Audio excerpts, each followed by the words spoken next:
Welcome back. If you're just joining us, it's still Rise and Shine, and we're coming to you from Uyo, the capital city of Akwa Ibom State. So many conversations on the floor of Rise and Shine this morning. At this point, we are going to be moving straight into a conversation that is brewing a lot of controversy, and it's a problem for a lot of people to swallow.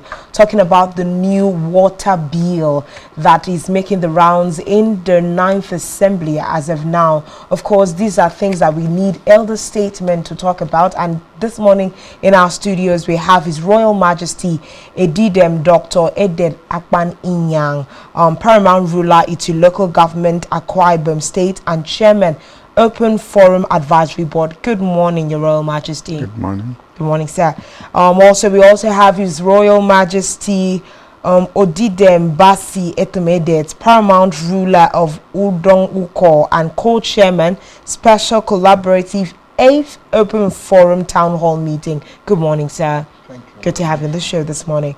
We also have here with us Citizen Matthew Kofi O'Connor, MKO, Productivity Advocate and Founder, President, Open Forum Convener, Open Forum Town Hall Meeting, and host Open Forum with Citizen MKO on radio. Good morning, sir. Good to have you on the show this morning. I'm happy to be here. All right, good morning.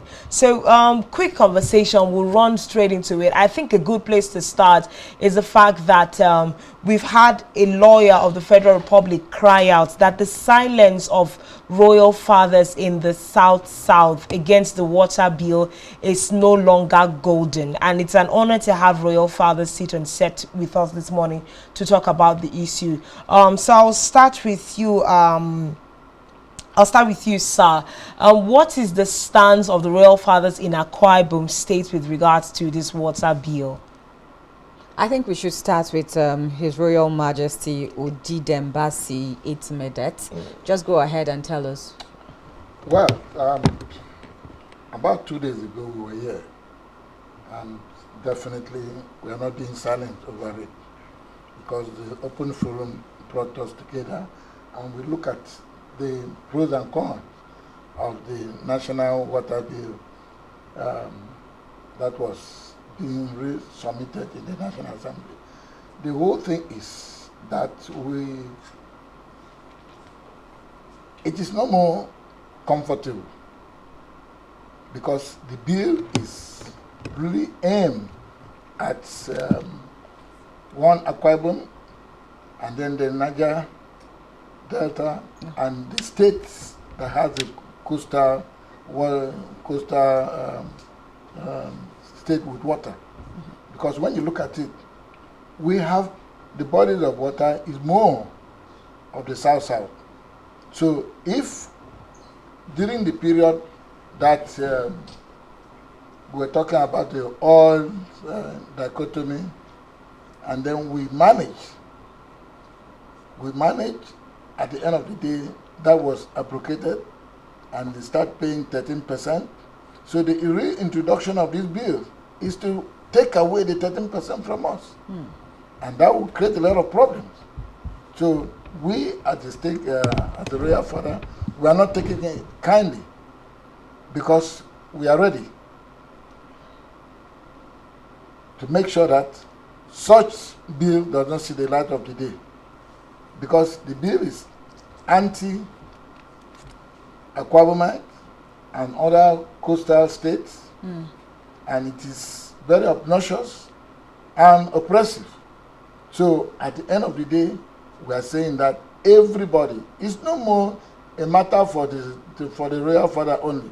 In fact, it's for the Akwa Ibom and the entire Nigerians who, at the end of the day, will also suffer the effect of what we are going to suffer. Okay, maybe I should even talk with Citizen Matthew Kofi O'Connor.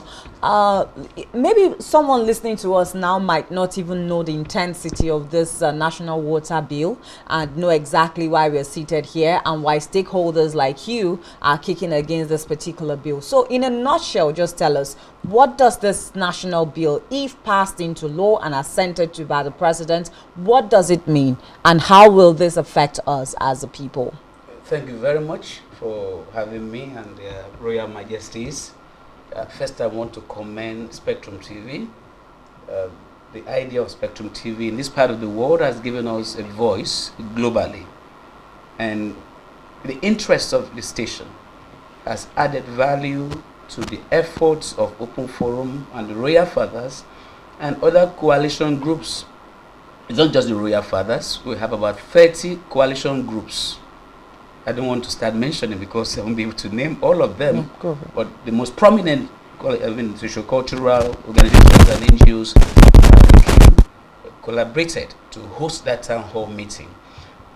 Talking about the National Water Resources Bill, it was first introduced in 2017 under the life of this administration, the 8th Assembly.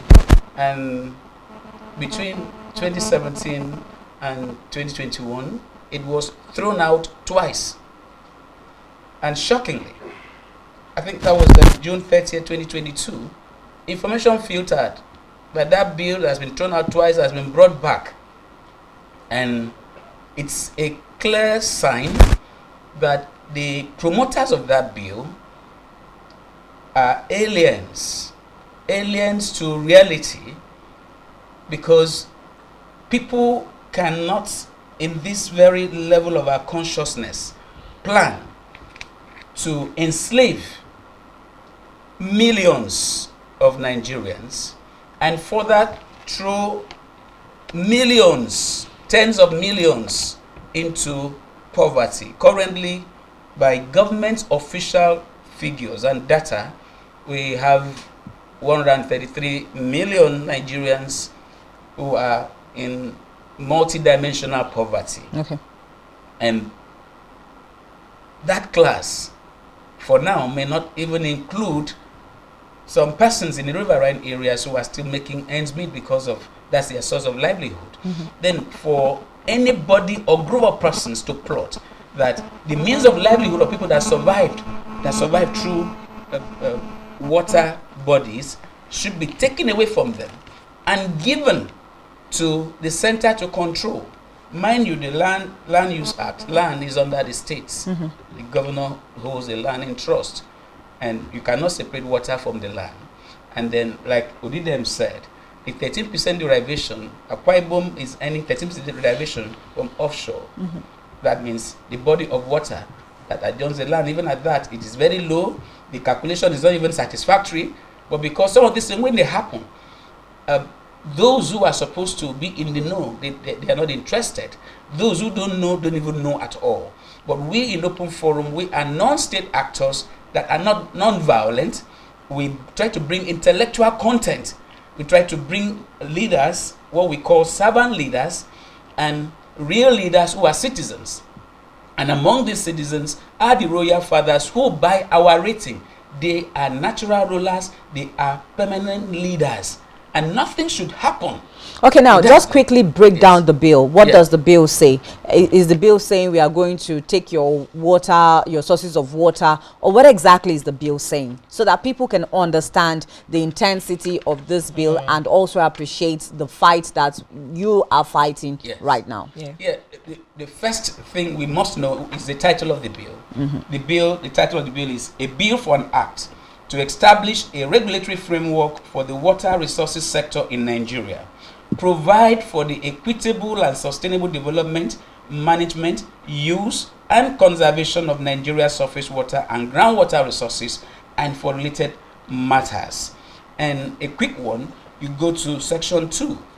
Section 2 talks about the public trusteeship of water, and it reads, Section 1 of sub 1 of 2 says, the right to the use, management, and control of all surface water and groundwater affecting more than one state pursuant to item 64 of the exclusive legislative list in part 1 of the second schedule of the Constitution of the Federal Republic of Nigeria in 1999 as amended, and as set out in the first schedule to this act, is vested in the government of the Federation to be exercised in accordance with the provisions of this act. Okay. That effectively puts ownership, management, and control of water resources, both surface and underground. And when you talk about underground water, you talk about the boreholes in your premises, in your compound will be controlled from the center, and so much power has been given to the minister, who is to take charge of the policies to be formulated, and that by itself means that you cannot dig a borehole. Your driller must be licensed, and then naturally when you are licensed, there are fees to be paid, and the provision of this bill has effectively about 5 years. You renew whatever licenses. You cannot also sell your water, like people just try to, let me drill my water, I will sell and just make ends meet. You cannot use water for commercial purpose without getting approval from the minister. Okay. And some of the functions of the minister in section 13 says, for the purpose of this bill, the functions of the minister shall be A, to formulate national policy and water resources management strategy to guide the integrated planning, management, development, use, and conservation of the nation's water resources, and provide guidance for the formulation of hydrological areas resources strategies under section 94 of the bill. Quite much there, but some very key things we must say, which will help people to understand that this bill is bigger than whatever can be imagined. Yeah. Has to do with the fact that I think section 142 talks about acquisition of land. Some commissions are going to come out of this bill if enacted into law, God forbid, and it will have the power to take over as a federal territory, as a federal property, any land that adjoins water. They will take any land, at the highest they will just maybe pay compensation, Okay. and then becomes a federal territory. And by the time you have such a thing, you can discover that what's the landmass of Akwa Ibom State? And with the thick population that we have, we are going to have people displaced from their ancestral lands because the federal government is interested in this very land. For what purpose? All right, so let's just take another question, and that question will go to His Royal Majesty Adidemi Yang. We know that as part of this bill, it means that the streams and lakes in certain villages and certain communities is coming under the call of the federal government to say, we want to own your streams. And we know that in some communities, these streams are the only source of drinking water and even sources of business for the people in these localities. So what would this mean, you know, for members of community villages if this bill were to be passed? And how, you know, will it really affect the livelihood of people? It will greatly affect the life of the people, the common people, men and women, so negative. Because they are the people that manage that water. Drinking, the source of their drinking water. They don't have access to pipe-borne water in the rural areas. It is only that very spring or stream that I use, and thank God for protecting them, because the water is not even treated. So God purify it for them. But somebody just come up to say they want to control it. It is unfair. It is unfair. It will not. In fact, the women will not be happy. You know, women that they love water too much. The spring, early in the morning, you will see them there. The children will go, while man is going their own way for this. They are the breadwinners, while women use water and listen to manage the home and clean the home and so forth. So then, for somebody to just come overnight and say he's taking all those things, and before you do it or sing borehole, you have to obtain a license, is unfair. It is unfair. And it is a draconized law, let me tell you. Now we are trying to say that the power that at the center is so enormous, so much, in such a way that, and that is the reason we are having all this corruption. Now, we are talking of devolution of power. restructuring that will bring more understanding and unity. Then at this very time, you are trying to fortify, that is solidify the already that is over empowered central government. Okay. So does this mean that, you know, as basic as fishermen in communities will not be able to just enter into these water bodies and fish, whether it's as even for fun or for business purposes? Is this what, when you break down the bill into smaller molecules, is this what it means for this water bill? Yes, that is what it means. You know, the other day,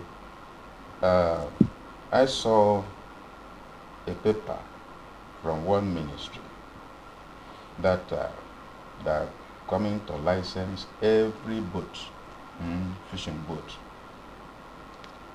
I told them, I said, look, I want to speak with that very commissioner first. That they're supposed to come down to the royal fathers and sit down and say, this is how this thing is going to work, so that we can educate our subject. Now, let's say an orphan are trying to bring up himself or herself,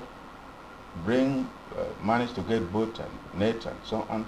Then one night, overnight, you say they have to pay up to 10,000 per week or per month. Don't you know it's going to ask the traditional rulers? Say, why? Are you aware of this? We are not against taxing.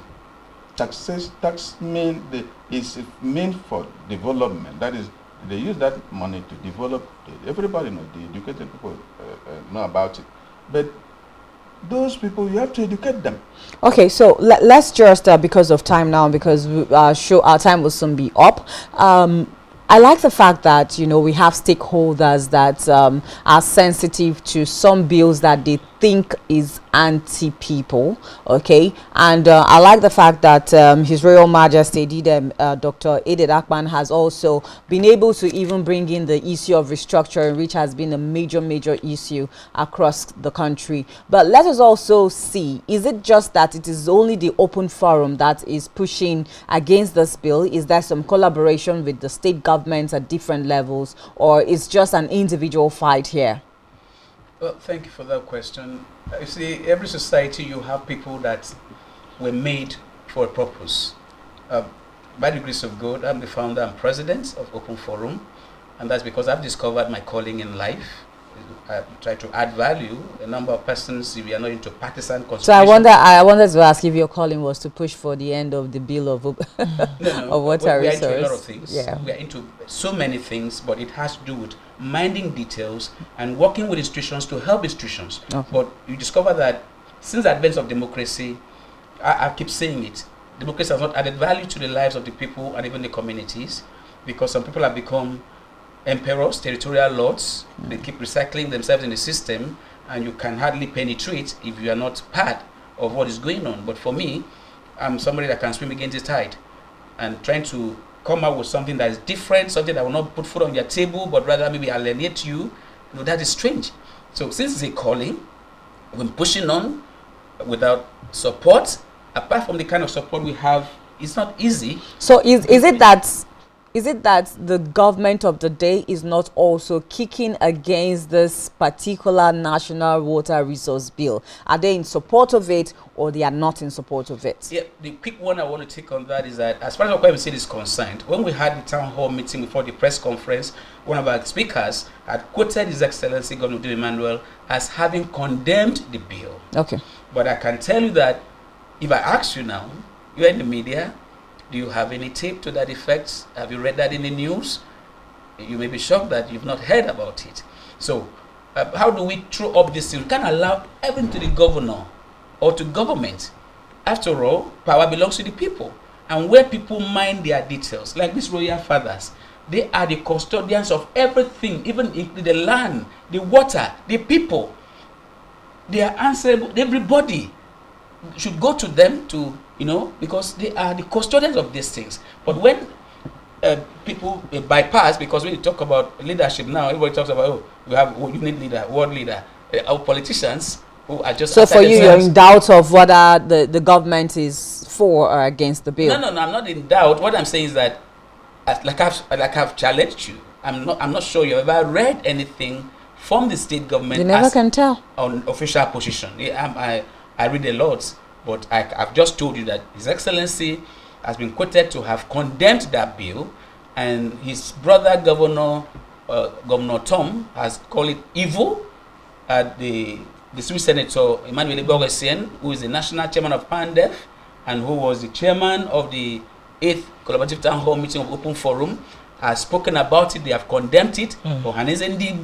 So, but beyond condemnation, Yeah. what else are they doing to push the conversation? Because, I mean, this is a conversation that has just been reopened in the 9th Assembly. Apart from having forums like this where you kick against, how are you bringing the fact that you're standing against this bill to the 9th Assembly? That's a very good question. The communique that was arrived at, we have the observations, we have the resolutions of these royal fathers and others. The communique was signed by all the royal fathers, 31. It's very historic. I've not come across such a thing before. Because that was going to be my question to His Royal Majesty. Do we have, other royal fathers in Akwa Ibom, and would also dare to say royal fathers cutting across the Niger Delta and the South? Because we are primarily the people that will be affected by, this bill. So, sir, just before he wraps up on that thought, do we have more royal fathers that are putting their hands down and saying this is not going to go further? Well, I think, when it comes to issues around South, you have from the Niger Delta area. Yeah. Of course, they are vehemently against that. Because if you remember the Ruga issue, that was how it came about. And the same pressure group that we used to kill the Ruga issue is the same pressure group that we are now adopting. Because at the end of the day, like they have said, I don't need to repeat some of the things they have said, we must. It is like I said, it's no more the issue whether the governors have said, whether these have said, whether these have said. It affects everybody. In fact, you as a staff of Spectrum, it will also equally affect you. So the royal fathers are there, they are doing their own job. In fact, we are ready. Because such a bill must be brought to the public hearing. And we are ready to go to Abuja to make, even if it's a protest, at the end of the day, the royal fathers are ready.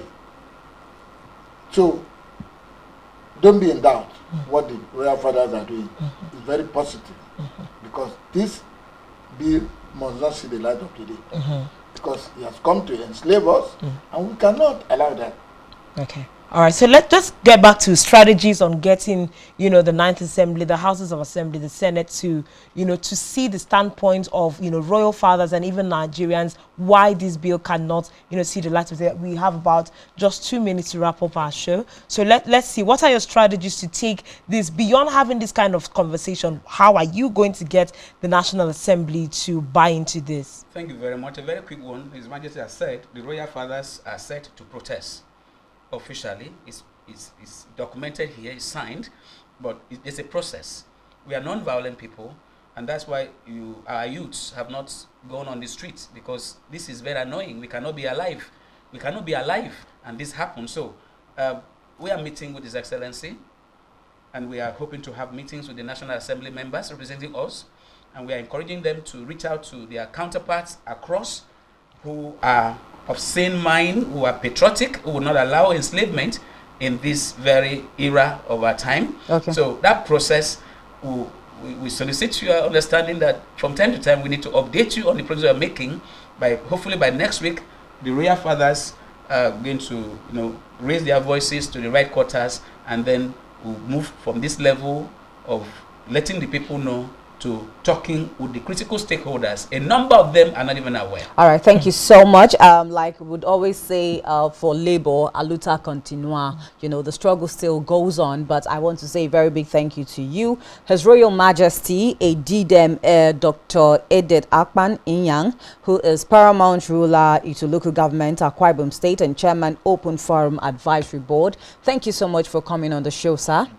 Okay, and then also a very big thank you to His Royal Majesty Udide Mbasi Etemedet, Paramount Ruler of Udon Uko and co-chairman, Special Collaborative 8th Open Forum Town Hall Meeting. Thank you so much for coming. And obviously the convener of Open Forum, Citizen Matthew Kofi O'Connor, MKO Productivity Advocate and Founder President, Open Forum Assembly. Thank you so much for your time this morning. Thank you very much. Yeah, it's been a wonderful conversation, I must say, on Rise and Shine this morning. Very robust, but this is where we draw the curtains for today. It's a Friday TGIF, and make sure that you have the best of it. We'll see you again next week, Monday. My name is Janice Cobham. Do have a great day. Definitely, it's been a great show this morning, but one encouragement I'd like to leave you with is if you haven't read or heard about the Water Resources Bill, it's a good time to actually read about it so that you can lend your voice to a matter that most Nigerians think corruptible. My name is Uyai Aneke, and thanks for being a part of the show. Definitely, we'll see you next week.